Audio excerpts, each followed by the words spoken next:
Hey, everybody, I'm Andrew. All right, a little bit about me. I began my career as an engineer, then moved into a tech lead role, and eventually became an engineering leader. And after that, I took on the dual role of product manager for our largest product, an analytics platform. And a couple years after that, I also stepped into the designer role for that same product. So, for a good number of years, I essentially played all three roles of the product trio for our flagship analytics product line. Now, Gen AI has truly changed the game. It's lowered the barrier to becoming a cross functional individual. On the left, you can see the traditional silos of job responsibilities. These used to be quite rigid with steep barriers to contributing outside your trained role. And it was difficult to even moderately support another function. But now, Gen AI has significantly reduced those barriers.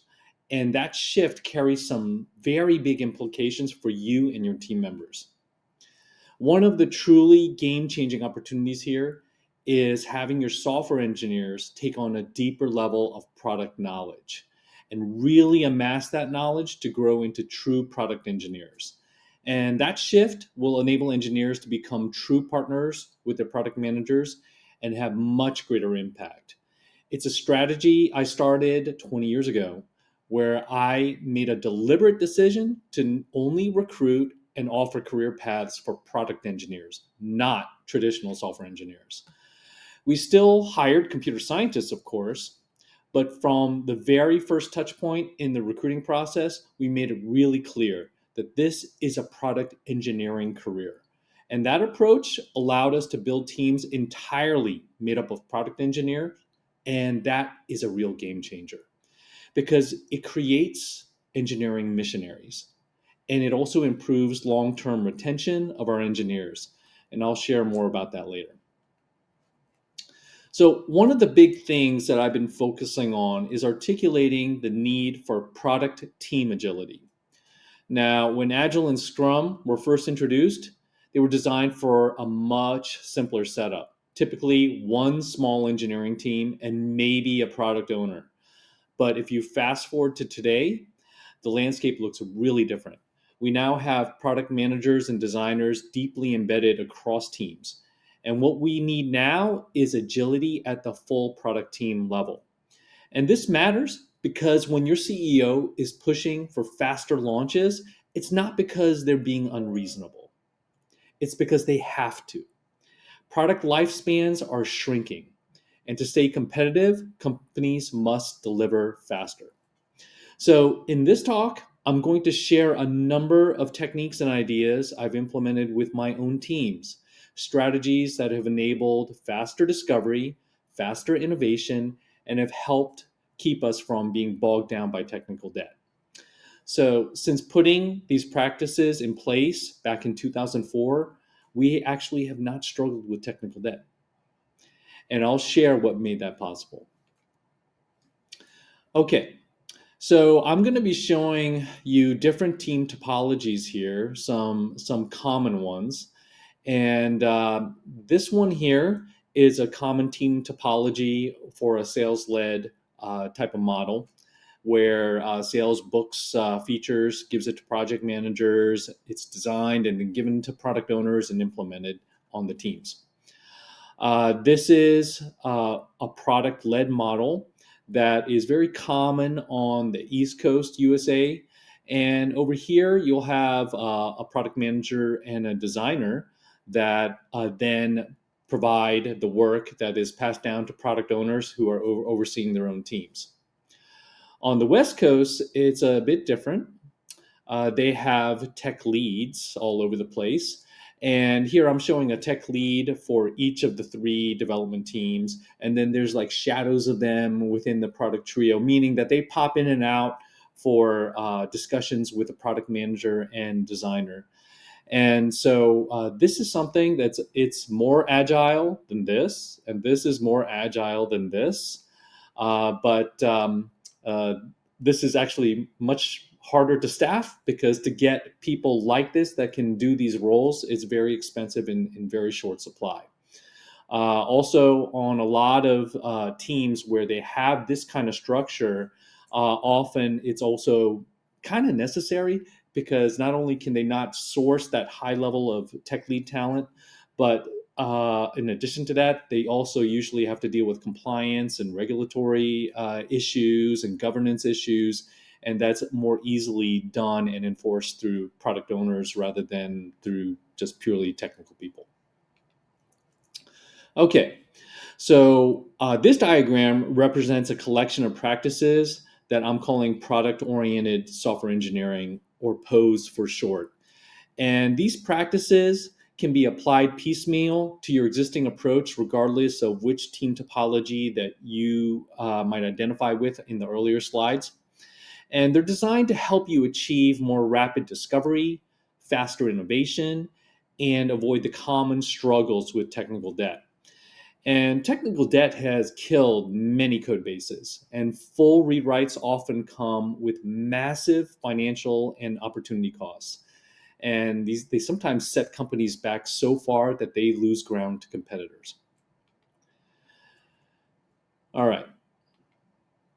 I gave another talk recently in Silicon Valley that focused on this set of practices. It's like a teaser. There's going to be something that is going to be much more comprehensive coming soon. So stay tuned for that. Okay, so let me walk through how we actually train both our internal engineering teams and also our clients to do rapid product development. And just as importantly, how to sustain product growth after a successful launch of a product. So at the bottom of this diagram, you'll see 5 boxes. Those represent key phases that we guide teams through, and we'll be stepping through each of them during this talk. And above that, you'll notice red and blue bars. The red areas indicate where product managers or product owners are heavily involved, while the blue areas highlight where engineering plays a leading role. So as we go through the first 3 phases, you'll see a strong emphasis on product manager involvement. And the last 2 phases are where engineering is mostly involved. So I'll be speaking more directly to the kind of training and development that we provide for engineers in those stages. But if you're a product person, it is important for you. It's really important for you to understand those last 3 phases very well. What I've come across is most product people do not have a really good understanding of what happens behind that engineering curtain, and it really holds them back from being able to ensure that all the right things are going to happen for you to have a successful product. All right. So let's start with creating what I call a realistic interactive mock-up, or we call it a RIM for short. So to kick things off, I'm starting with this example simple PRD, or product requirements document, for an investment simulation app.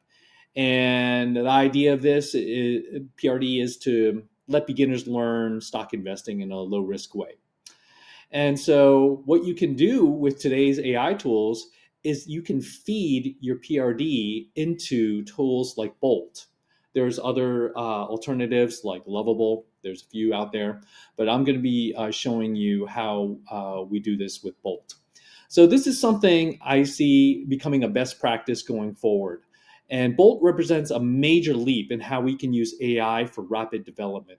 What you're seeing here is that it read my PRD as a PM, and now it's generating a lot of code really fast.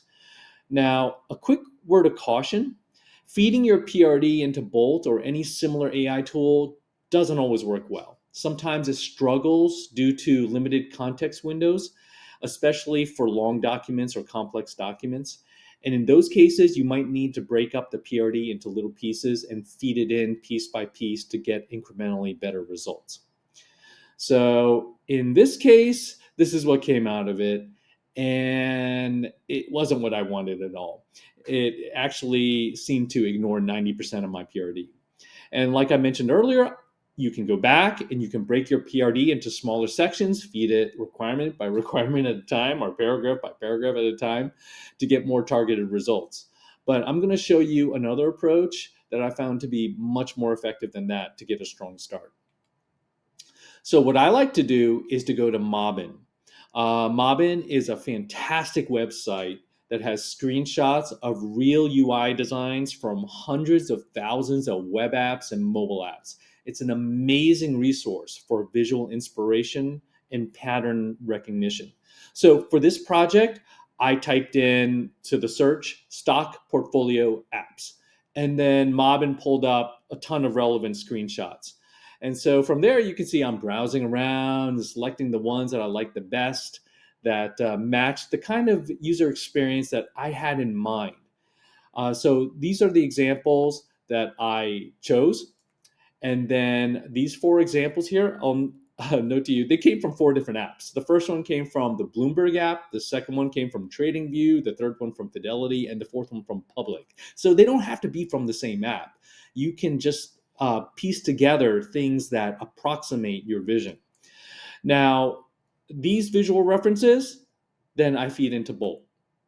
And this is the kind, and then I told it this is the kind of interface I'm aiming for, these four screenshots.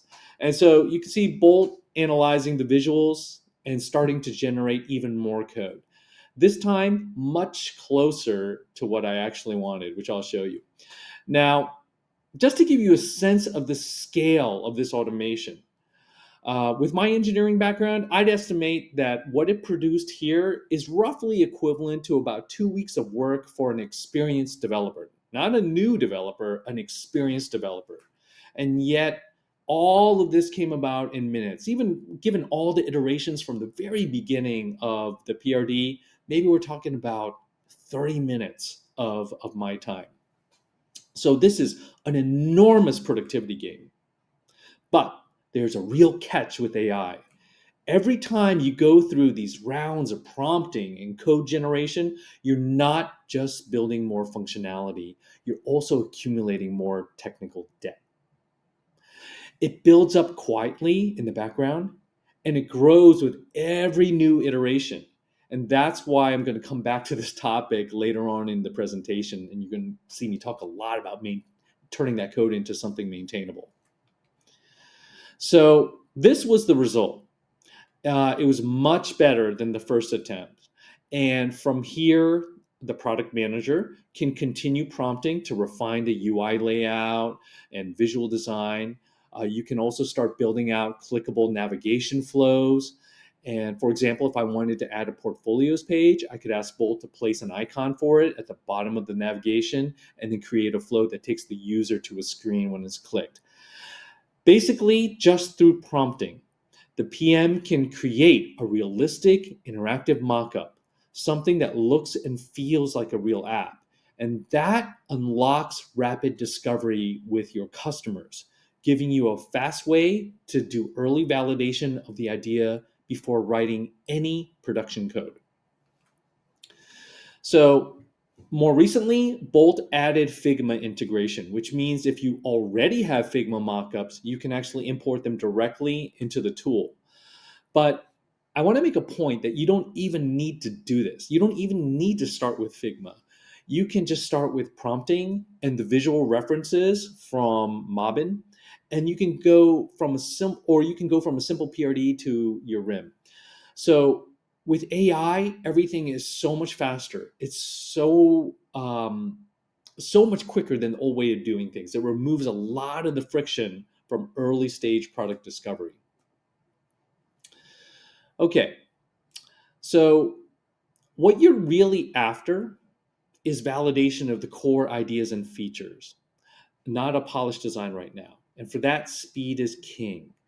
And did you notice something? Did you notice that a PM can do this all alone without any designers, without any engineers, just prompting? And this is why I assert to you, this is the new best practice in the Gen AI era. Okay, I recently attended a meetup, and there was a University of Maryland student there who's nearing graduation, and he seemed really despondent. He said he was not hopeful about getting a job because entry-level software engineering roles are becoming scarce due to AI displacing it. And he asked, are we all just doomed to lose all of our jobs and then have hope for a universal basic income. And I want to tell you that that's not the mindset that you need. The reality is that narrow, specialized roles are at high risk of experiencing layoffs. But uh, the way that you can actually thrive is to evolve yourself into a cross functional individual. By broadening your skill set and stepping beyond the boundaries of your job title, you position yourself not to just survive, but to thrive in the AI powered future. All right, so let's get back to rapid discovery. One of the big reasons it's so important is that if you can do it without heavily involving engineers, you can dramatically reduce the engineering waste that typically occurs during the discovery phase. In the past, teams would often jump straight into building an MVP. But with today's AI tools, you don't need to start with engineers writing production code. You can use AI to quickly mock up, test, and validate ideas at a fraction of the cost. And over here, you can see some statistics of how much waste happens because of avoidable rework and inadequate discovery. Somewhere between 35 and 50% of waste.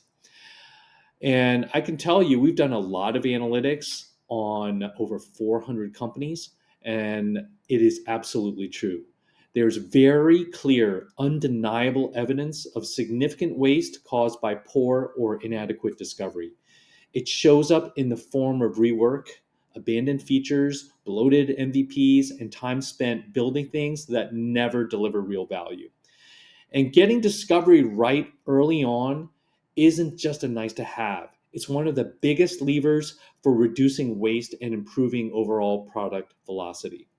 If you want to see some of these real statistics on these companies, go ahead and contact me through LinkedIn. I can give you a peek.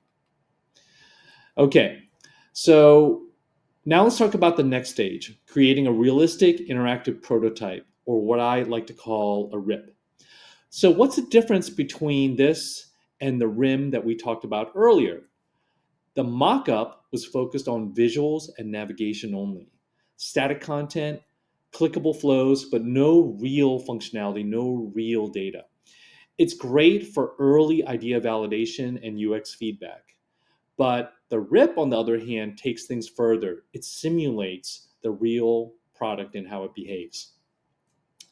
And at this stage, you do need some engineering involvement, specifically to handle the key functionality that AI isn't yet good at accomplishing. Things like handling real data flows, wiring up business logic correctly, managing state, and ensuring the app behaves in a way that aligns with real world scenarios. And usually I assign a part time product engineer to handle just those elements. And you don't need a full time engineer, just a part time. So at this early stage of prototyping, involving a designer is often very optional. It really depends on the situation. But for this app, I'll show you how I moved forward without a designer entirely. Okay, so the first thing I did for my app was go to ChatGPT and ask, what APIs are available for livestock quotes? It gave me a whole list and I reviewed it and I ended up preferring Yahoo Finance's Y Finance API. From there, I went into Bolt and I prompted it, integrate the Y Finance API to pull livestock quote information. Bolt actually successfully recognized this API and knew how to use it and started generating code right away. And one of the great things about Gen AI is that it already knows how to work with a huge number of APIs. And that's something that you can really take advantage of. Now, one point I always emphasize to my staff is this: awareness of APIs is both a force multiplier and a powerful driver of innovation. New APIs are being released every day, and staying on top of groundbreaking ones can open up entirely new product possibilities. When engineers know what's suddenly possible, they can contribute product ideas that would have been out of reach just months ago. And this is why it's important for engineers to develop broad and deep API awareness. It's a key part of becoming a truly cross-functional product team member. Okay, so this is what I got afterward. On the left, you can see my app, and on the right, I got my web browser open. I was using it to cross-check the stock quotes to make sure that they were accurate, and they were. Now, I want to point out that I did all of this without a designer. Designers do get involved later in the process, and it's totally up to you whether you want to bring them in earlier. I'm just showing you that with Gen AI, it is no longer essential to have a designer from the very beginning. You can actually fly solo for quite a while in the prototyping process and still make meaningful progress. And I do like to have a part-time engineer involved during the prototype process here, but you can actually get pretty far all by yourself if you just know how to research APIs and you get lucky that you can integrate some in to get some real data. Okay, so once you have a solid prototype, your RIP, you can really continue your rapid discovery with customer end users. And this is the point where I like to involve the entire product trio, the product manager, product engineer, and designer. Now, having the full trio present during these feedback sessions is very powerful. As users interact with the prototype, everyone's listening, absorbing insights, and generating ideas for what needs to go onto the to-do list for building a strong MVP. And so it's important to note how little engineering effort has been required up to this point. So during the mock-up phase, there was no engineering effort. During the prototype phase, I have a part-time product engineer. And then right now, this approach, it allows you to do a ton of discovery and risk reduction with minimal engineering labor cost. And this is possible now thanks to AI. And in today's environment, this is the new best practice. Okay, so now let's talk about the next phase, which is building a true MVP, while at the same time laying down the right architecture to support your long-term quality goals. This is where we're shifting from prototyping into real engineering, and it's critical to approach this phase by balancing speed and discipline to ensure the product is not only functional, but also scalable and maintainable. So the MVP phase is all about transforming your RIP into shippable software. This is the point where your dedicated engineering team finally enters the picture. And here's the beautiful part. Your RIP now largely serves as the specification for the team. There's no need for traditional user stories. Although if you really wanted them and your organization needs it, you can take your RIP and you can feed it into AI and create those user stories. So a fun fact, though, is that since 2004, when I first put product-oriented software engineering practices into place, I've written 0 user stories. 0. And honestly, it's not as necessary as everybody thinks. And here's the reason why. Because I involve a product engineer from the very beginning. And that person is with me throughout the whole prototyping phase. And by the time we enter MVP development, they already have a deep understanding of the vision, the strategy, the what's, and the whys behind every feature. And that knowledge spreads very quickly to the rest of the engineering team as additional product engineers join. Now, one critical responsibility at this stage falls on the product manager. They must document the ideal mix of quality attributes they want in the product. Things like performance, reliability, security, usability, maintainability, so on, all the ilities. Defining this set becomes the North Star for the engineering team as they write production code. And let me walk you through why this is so important. So here is the original 2001 iPod team. Steve Jobs was the product manager, Jony Ive was the designer, and Tony Fadell was the engineering lead. And Jobs, he had to determine all the things in red. What are the quality attributes that will define excellence of this product category. And so at the top here, the critical ones: usability, portability, efficiency, marked with extra large in importance. And then after that, interoperability and performance, marked as large, and reliability. And then the last two, durability and audio quality, as mediums. So for every product, there is an ideal mix of quality attributes. And this is something where, to set this in the very beginning, it's hugely important, because every engineer needs to know what this mix is so that they don't actually accidentally write some code that works against it. Okay, so during the MVP phase, the engineering team focuses on three key areas of improvement. First, this is the time to clean up the code and refactor it into a maintainable, intuitive architecture. Why? Because that's what makes it possible to actually deliver on your product's ideal quality attribute mix that I talked about before. And here's an engineering secret. Getting the quality attributes right is often the difference between an average product and one your customers genuinely love. If your architecture doesn't line up with your product goals, you won't get the performance, the security, the scalability, or whatever other abilities that you really wanted. And it'll cause the overall experience of the product to fall flat. And this is something that I think that very, very few people in the world really understand, whether they're product people or even engineering leaders.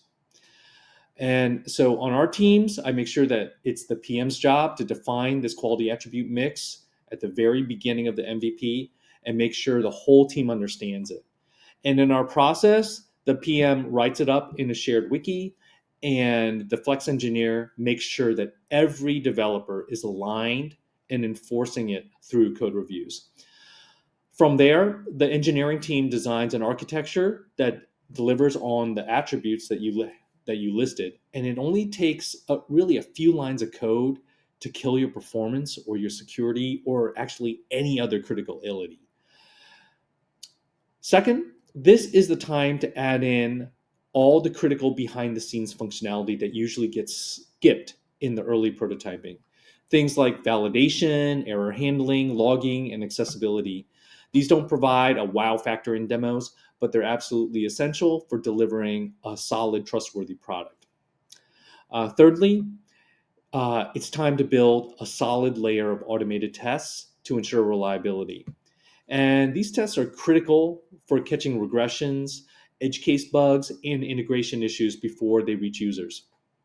So without them, even the best architecture can become fragile and unpredictable. And our guidance to teams is to focus testing efforts on the most critical 15% of the code. And these are the parts that would be core to the product's value or prone to failure. That slice should have high test coverage. And for the remaining 85% of the code, lighter test coverage is certainly acceptable during the MVP phase to maintain velocity and get the product out faster. And in most cases, quick AI-generated tests for that 85% are good enough in the meantime. And this approach works because we know the architecture will continue to evolve. And after releasing the MVP, new and unforeseen requirements will emerge, and the architecture will need further refactoring to support them. So locking everything down with exhaustive tests too early can actually slow your progress later. So we start focused and then expand test coverage in later phases once the foundation has matured. Okay, now let's talk about the next phase. This is the maintainability phase. And this is where you go beyond just cleaning things up and setting the foundations of the architecture. The goal here is to transform your high technical debt, AI-generated code into maintainable technical wealth. So it's about making internal improvements that ensure your code base is clear, consistent, well-structured, and easy to evolve. And this is so that your team can move fast without breaking things later, even as the product grows. So, this is a critical time to clean up the bloat created by rapid AI prompting during the prototyping phase. And AI code generation is fast and powerful, but it leaves behind a lot of technical debt, which can later penalize your engineer's productivity in a big, big way. So, cleaning it up now prevents larger issues down the road and sets the stage for long term maintainability. So, first, files often can become extremely large and poorly structured, sometimes over 1,500 lines long. And this usually happens over successive rounds of prompting, where new logic, fixes, or features are repeatedly added to the same file as you're going through these prompts. And it's especially common with multi feature flows like your dashboards or your admin panels. And this result is that you'll have a single oversized file where everything is mixed together, making it difficult to understand or work with. Now, second, when engineers revisit AI generated code weeks or months later, one of the biggest problems they face is inadequate documentation. Most AI tools don't include comments unless explicitly prompted, and even then, they describe only what the code does, not why it was written that way, and the deeper context, the product decisions, the trade offs, the customer insights is entirely missing. AI doesn't have access to that information because it wasn't part of those discussions. Thirdly, naming in AI generated code generally has vague variable names with generic terms like info and data or result, names that provide no clue about their actual purpose. And this is a widespread issue across the tools like Bolt and Lovable and Cursor and GitHub Copilot, which lack the domain awareness to choose meaningful, consistent names. And as prompting continues, naming consistency tends to break down completely. Fourthly, AI generated code often lacks consistency. Different parts will follow different patterns, naming styles will be inconsistent, and similar logic may appear in multiple places. It'll feel stitched together because it is. The AI builds code step by step based on your prompts without ever seeing the big picture. So, I've described many reasons why AI generated code is loaded with technical debt and as a result is not very maintainable. And this is where humans need to step in. Engineers must review, edit, and shape the code so that it's understandable, purposeful, and usable by others in the future. And with the rise of AI generated code, the need to reshape it into highly maintainable, human readable code is actually more important than ever. So, to address documentation gaps, we've trained all of our engineers in 96 distinct lessons on code documentation techniques. And most engineers have never been taught to capture product thinking in the code. And no university I've encountered, including Carnegie Mellon, where I volunteered for a few years as an industry mentor, teaches it rigorously.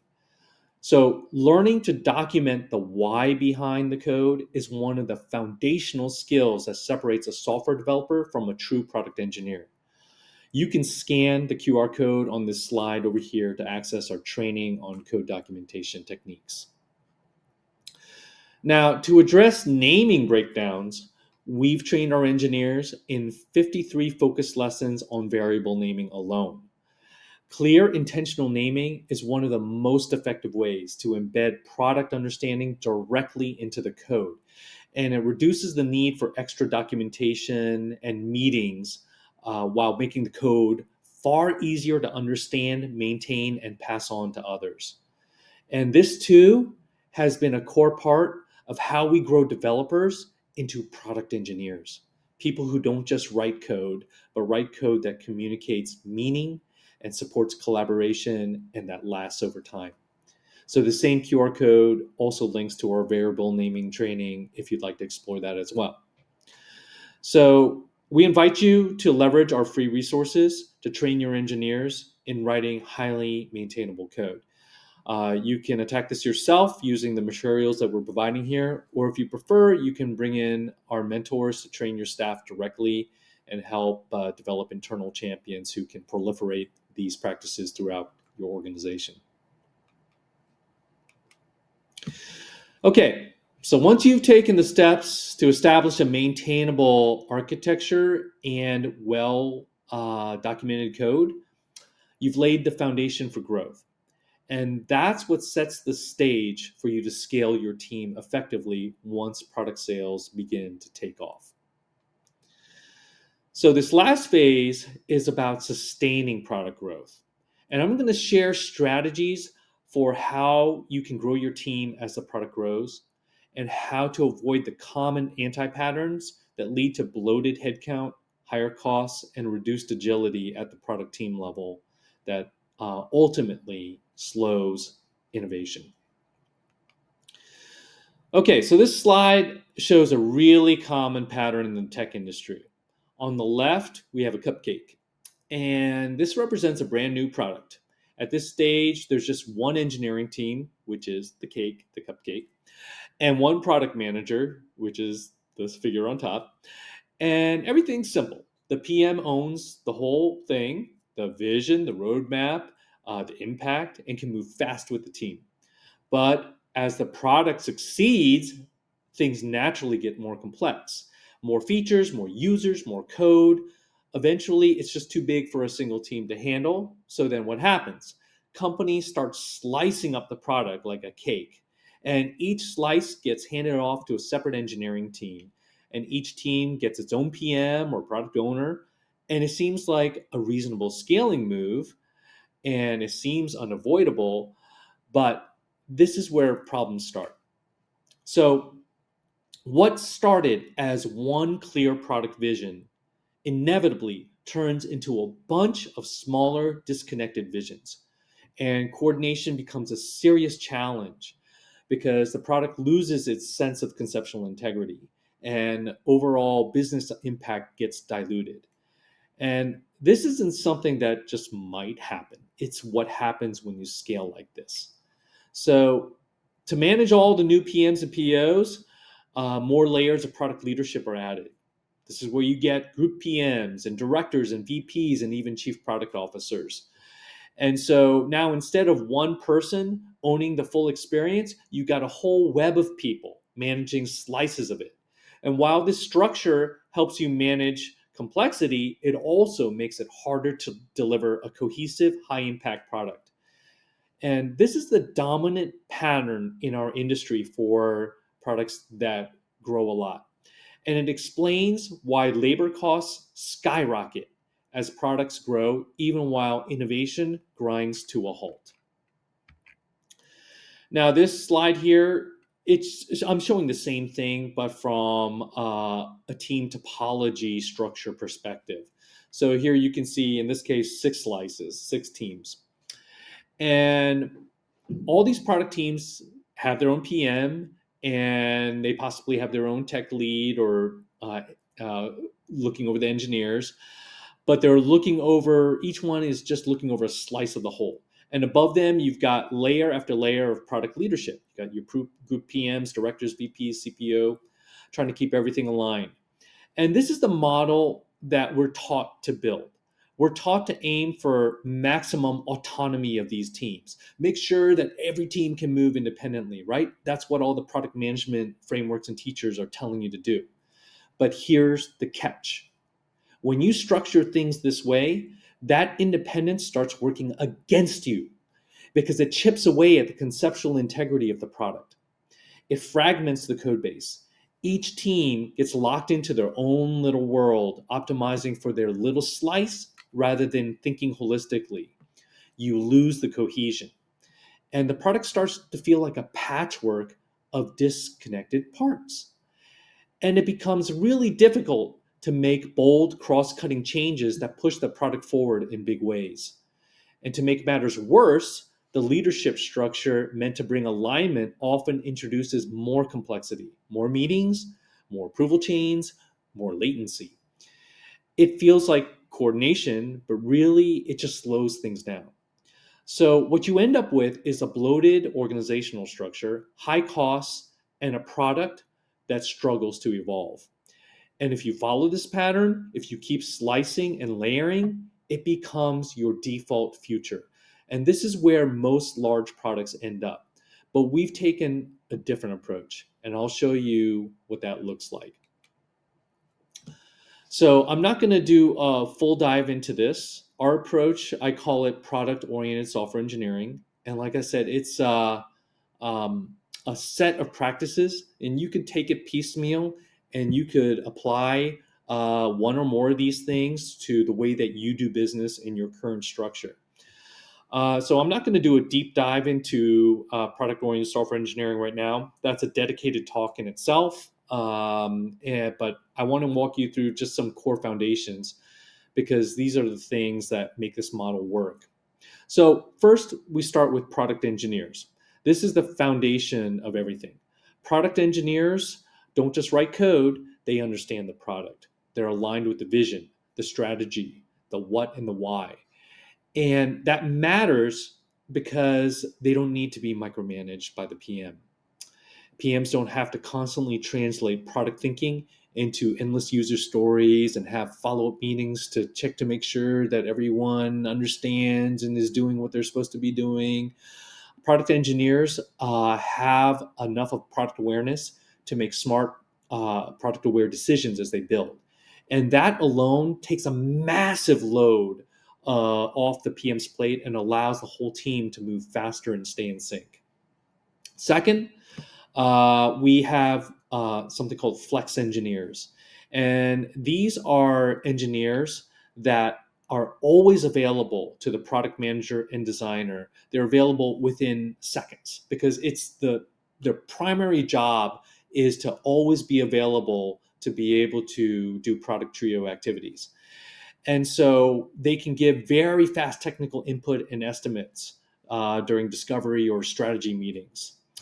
And they can do this because they stay very close to the code base and they also know what the teammates are capable of. And so you could get estimates within seconds or minutes, and very usually by the end of the day. It's very, very rare that it would take more than a day or a day or two to get some good estimates.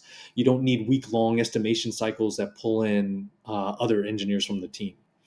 So this responsiveness is huge for keeping momentum during product discovery and product strategy brainstorms. It's been a huge element of our competitive advantage in the last 20 years.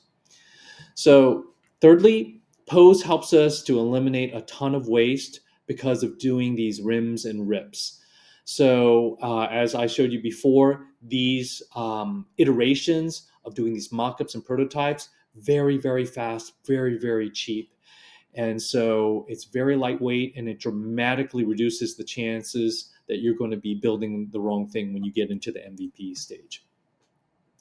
And fourthly, we focus heavily on highly maintainable code, not just for the sake of clean code, but because maintainable code unlocks long-term agility. It leads to large-scale code reuse. And just as importantly, it frees engineers from being tied to the work that they wrote. When the code is clear and well documented, especially with product context baked in, any other engineer can jump in and work on it. And that gives your team way more flexibility.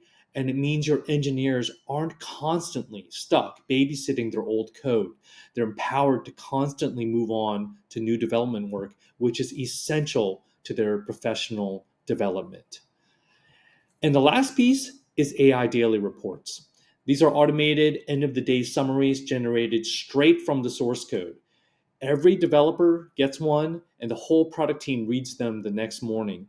And it creates clear, shared awareness of what's getting done and where things stand. Now, this is some examples of what these AI daily reports look like. They're generated for every engineer based off of their coding activity. So it's not based off of their Jira updates, which are often incorrect and incomplete. These summaries are from the single source of truth, which is the code base. Now, let me explain why I put so much effort into shaping these daily report tools. So early in my career, I kept running into the same crises. Andrew, there's a blocker now. What? Oh, that's a problem. I assured the customer last week that we deliver on time so that they could deploy. Or, Andrew, we just found a major dependency risk. Oh, why didn't you tell me earlier? Well, the other team caught us off guard and didn't tell us in time. So, blockers and dependencies again and again. Does that sound familiar? It hit me 20 years ago that these blockers and dependencies weren't just random problems. Most of these crises are symptoms of the same underlying disease called lack of awareness. And daily reports were the antidote because they provided team-wide awareness. So when you have team-wide awareness, 80% of the potential blockers and dependencies simply never materialize. Why? Because when teams read these reports, they spot these risks early and they keep things moving along. When issues come up, they typically handle it right away. So here's a realistic example.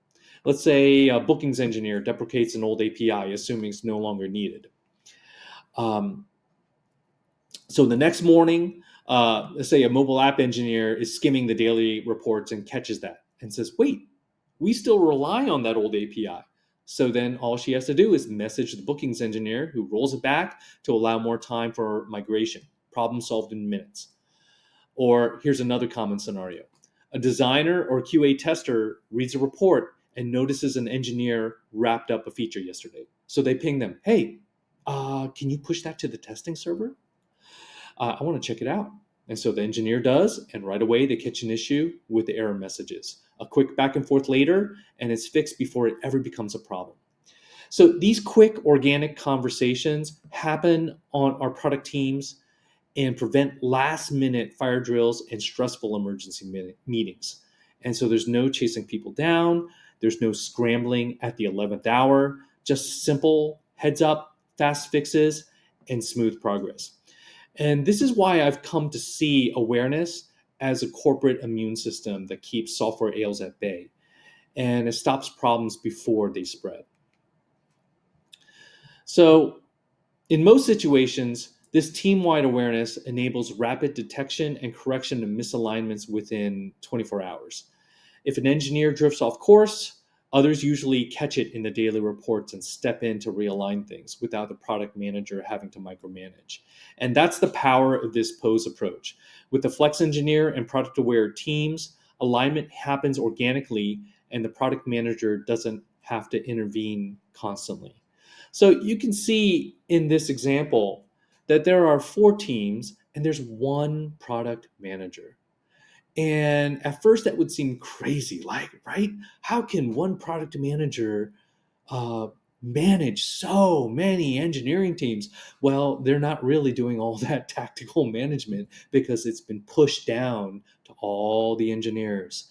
And a lot of it allows them to self manage because there's so much awareness amongst the team of what's happening across the entire product team.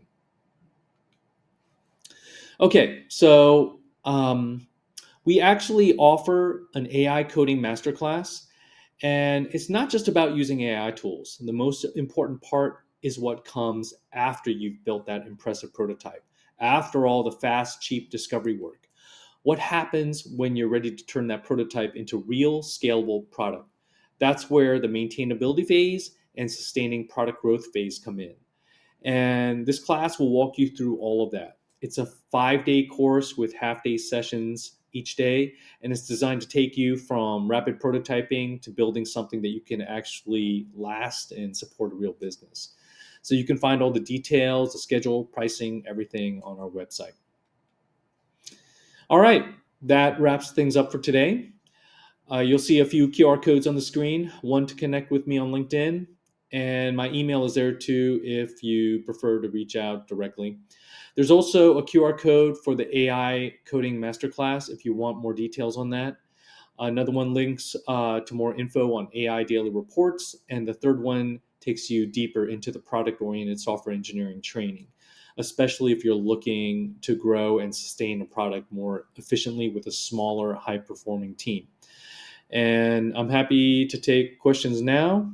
Otherwise, thanks for joining, and I'll see you next time.